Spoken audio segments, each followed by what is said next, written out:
하루 24시간 중 여러분은 어디서 가장 많은 시간을 보내시나요? 특별한 경우를 제외하곤 대다수 사람들은 집에서 상당한 시간을 보내게 되는데요. 그만큼 집은 인생을 살아가는 데 꼭 필요하고 중요하기 때문에 의식주 중 비용이 가장 많이 드는 게 사실입니다.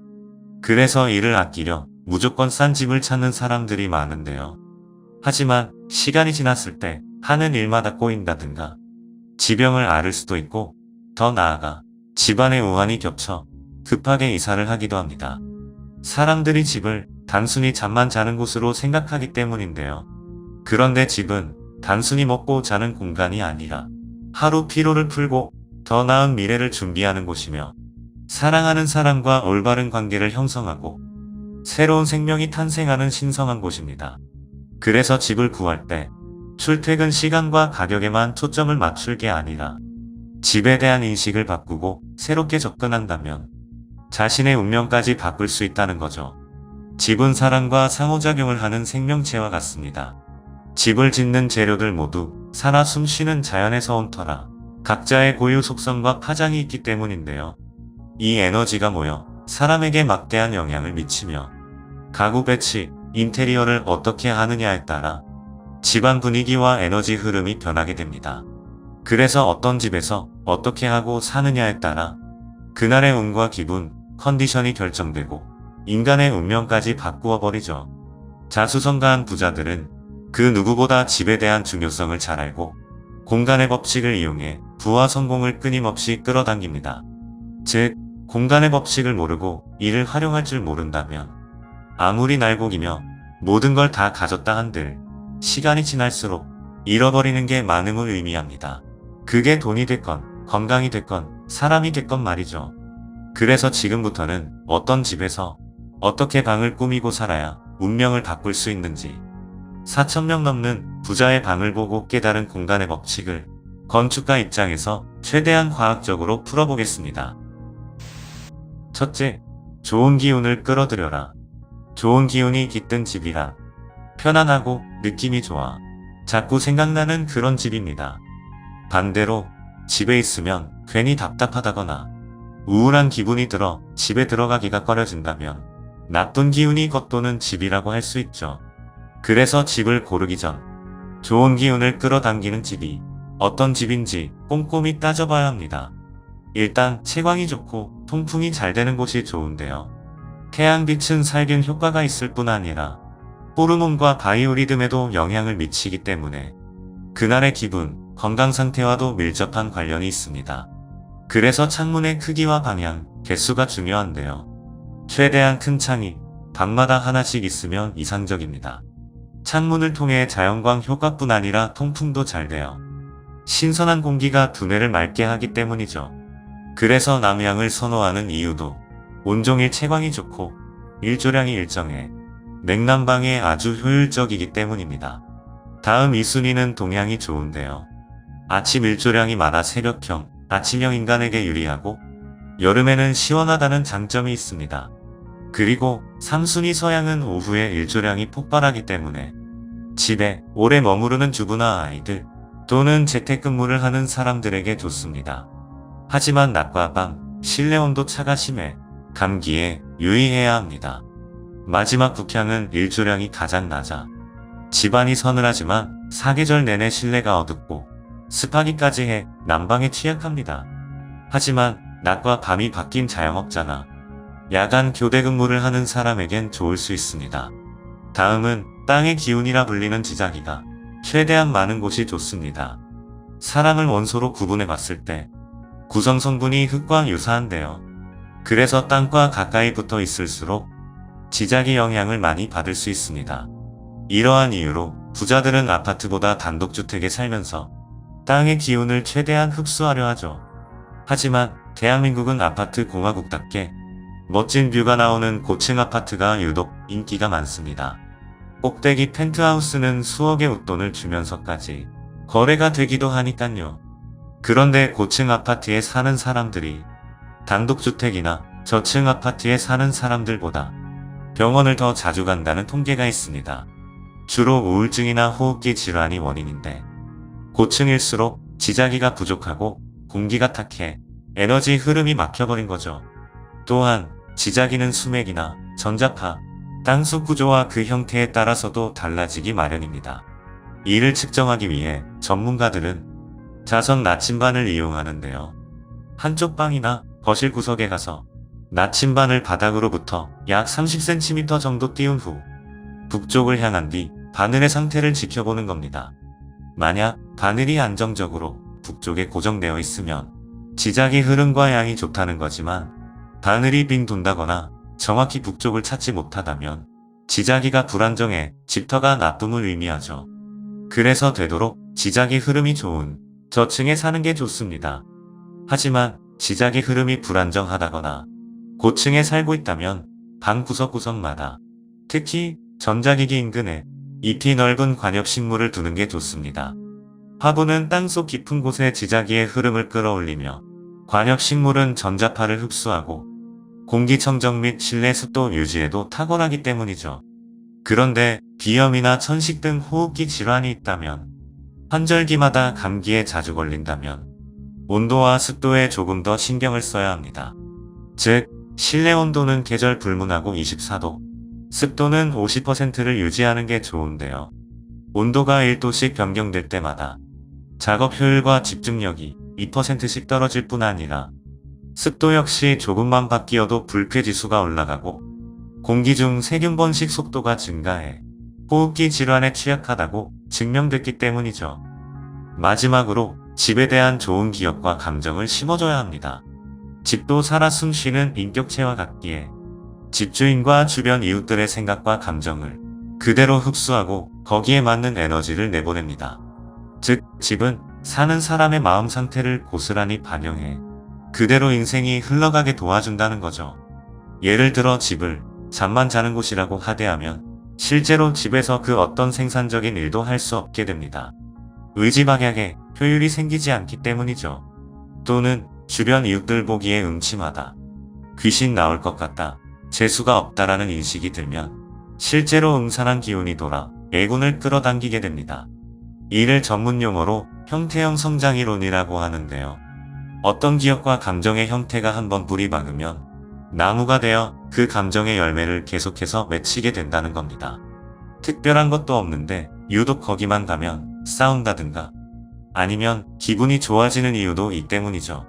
그래서 부자들은 집들이나 개업식을 할 때 착하고 영향력 있는 사람들을 초대합니다.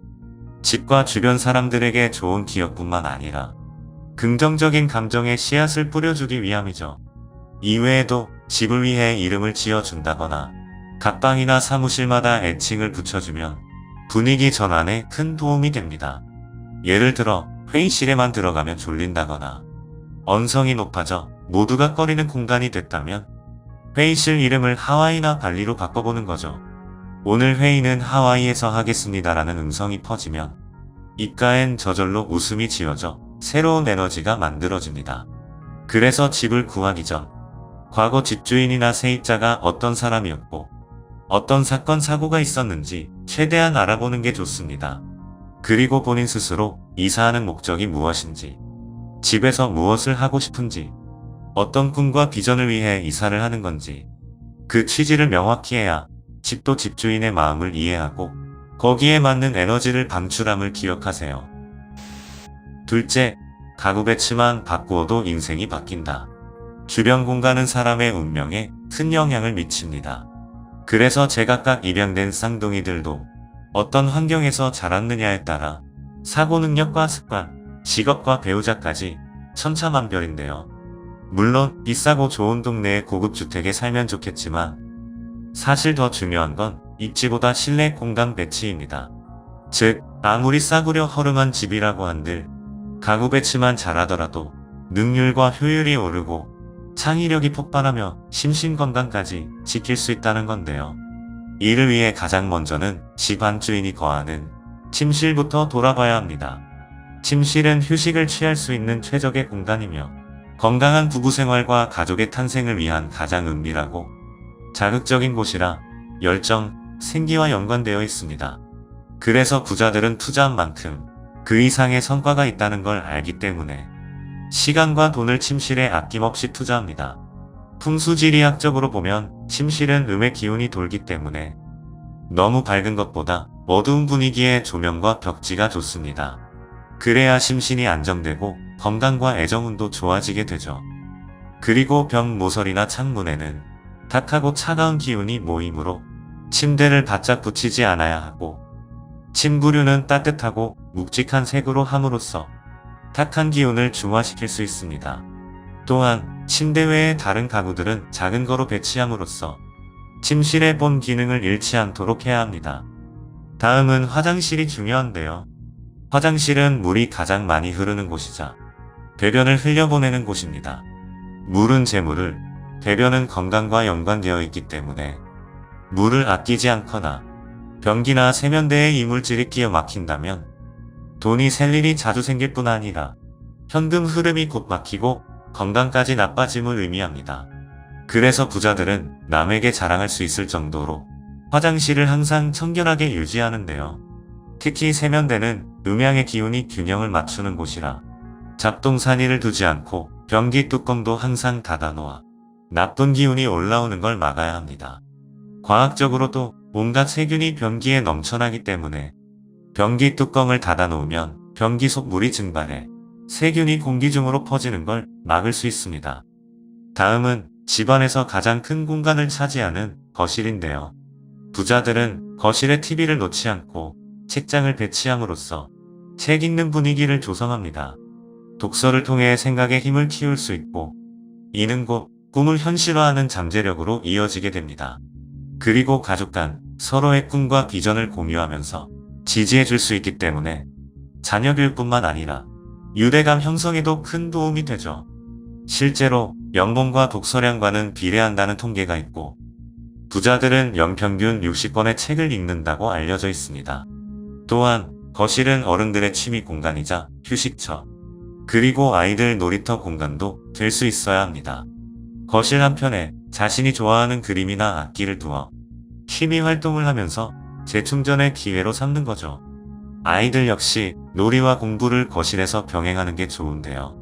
부모들은 아이의 독립심을 키우려 어릴 때부터 별도의 공부방을 마련해 주려고 하는데, 초등학교 저학년 때까지는 오히려 개방된 공간에서 부모의 시선 아래 있는 게 좋습니다. 그래야 아이가 더 안정감을 느끼고 집중력이 향상되어 자신감 형성과 두뇌 발달뿐만 아니라 올바른 인격 함양에도 도움이 되기 때문이죠. 그런 다음 아이가 고학년에 들어설 때쯤 공부방을 마련해 주면 좋은데요. 다만 책상 배치를 입구를 바라보게 해서 아이가 감시당한다는 기분이 들지 않게 해야 합니다. 누가 언제든지 방문을 열고 들어오더라도 금방 확인이 가능하기 때문에 심신이 안정되고 집중력 향상과 관계 증진에도 좋습니다. 그리고 거실과 이어지는 부엌엔 원형 식탁을 두어 서로 마주 보면서 식사를 하는 게 좋습니다. 식탁 역시 단순히 밥만 먹는 공간이 아니라 생존을 위해 영양분을 공급하는 곳인 동시에 생활 일부를 공유하고 서로의 마음을 터 깊은 관계를 다져가는 사회적 기능도 하기 때문이죠. 이렇게 밥상머리 교육이 잘 이루어지면 기본 예절 교육은 물론이거니와 사회성도 키울 수 있습니다. 마지막 공간은 서재인데요. 수학자 파스칼이 말하길, 인간의 불행은 집에 혼자 조용히 있을 수 없음에서 시작된다 라고 했습니다. 즉, 남녀노소 불문하고 누구든지 혼자만의 시간이 필요하다는 건데요. 특히 남자들은 굴에 들어가는 습성이 있기 때문에 꼭 책을 읽지 않더라도 혼자 사색에 잠길 수 있는 공간이 있어야 재충전이 되고 가족 간의 갈등도 줄일 수 있습니다. 하지만 이 공간을 독점하기보다 가족 구성원 누구나 이용할 수 있게 하면 그 효과는 배가 되는데요. 단순히 남자의 로망으로 책만 쌓아두고 사용하지 않는 창고로 전락하지 않게 주의하라는 거예요. 서재는 아이들 공부방이 될 수도 있고, 서재 안에 음향기기와 식물을 두어 주부들이 홈카페로도 사용할 수 있어야 합니다. 여자들도 자신만의 사색과 휴식 공간이 있어야 힘든 가사노동을 견딜 수 있기 때문이죠. 그래야 우울증을 예방하고 권태기를 극복하는 시간도 짧아집니다. 셋째, 풍수지리를 적극적으로 활용해라. 풍수지리는 주변 환경을 잘 정리하면 인간이 더 행복할 수 있다고 믿는 사상입니다. 대표적으로 배산임수가 있는데 집터나 묘자리를 보더라도 뒤에 산이 있고 앞에 물이 흐르며 남쪽을 바라보는 곳이 명당으로 꼽힙니다. 풍수지리의 유래를 들여다보면 어떻게 살아야 자연과 잘 융합되어 인간의 삶을 더 풍요롭게 할 수 있을지 최초 중국에서 이를 연구하고 정리한 일종의 통계학인데요. 그래서 일부는 미신처럼 여겨지기도 했지만 최근에는 풍수이라고 하여 서양 건축학에서도 이를 받아들이고 있습니다. 창의 방향에 따라 실내 온도와 습도 등이 차이가 나고 실질적으로 거주 환경 개선에 뭐가 더 유리한지 과학적으로도 증명이 됐기 때문이죠. 풍수지리는 동서남북 방위각에 따라 성질과 운이 달라지기 때문에 개인의 성격과 직업에 따라 이를 잘 활용하면 큰 시너지 효과를 낼 수 있는데요. 일단 해가 뜨는 동쪽은 활력과 에너지가 넘치는 방향으로 정보를 수집하거나 동기를 부여받기 좋은 곳입니다. 해야 할 일이 산더미인데 도무지 의욕이 없을 때 집안 동쪽에 작업 공간을 마련해 두면 효율이 는다는 걸 기억하세요. 해가 지는 서쪽은 금전운과 관련된 방향으로 서쪽에서 물을 사용하면 금전운도 함께 흘러가 버립니다. 그래서 화장실이 서쪽에 있는 집은 유념해야 합니다. 남쪽은 재능과 창의력이 폭발하는 방향으로 영감을 받기에 좋은 곳입니다. 그래서 창작 활동을 하는 예체능 계열에 있는 사람이라면 작업실을 남쪽에 마련해 두면 도움이 됩니다. 반면 북쪽은 어둡고 무거운 방향으로 사색에 잠기거나 귀중품을 보관하기에 적합한 곳입니다. 따라서 중요한 결정을 내리기 전 통찰력을 최대한 활용할 수 있고 중요 서류나 값어치 있는 물건을 금고에 담아 이곳에 보관해 두면 재산 증식에 도움이 됩니다. 이외에도 4가지 방위각이 더 있는데 북동과 남서는 기문이라 하여 저승과 통하는 방향입니다. 그래서 항상 깨끗하게 유지해야 애군을 막을 수 있음을 기억하세요. 그리고 북서쪽은 사업과 관련된 방향으로 의욕적으로 어떤 사업을 꾸린다거나 일을 추진할 때 이쪽을 이용하면 도움이 됩니다. 마지막 남동쪽은 인맥을 담당하는 방향으로 인간관계가 복잡해 머리가 아프거나 반대로 너무 외롭다면 이곳을 잘 정리해보세요. 불필요한 인맥이 걸러지고 건강한 연줄이 생겨납니다. 이렇게 집은 온 가족의 휴식처이자 아이들의 꿈과 희망을 길러주는 곳이기도 하며 건강한 인간관계와 유대감을 형성해 삶의 원동력이 되는 곳입니다.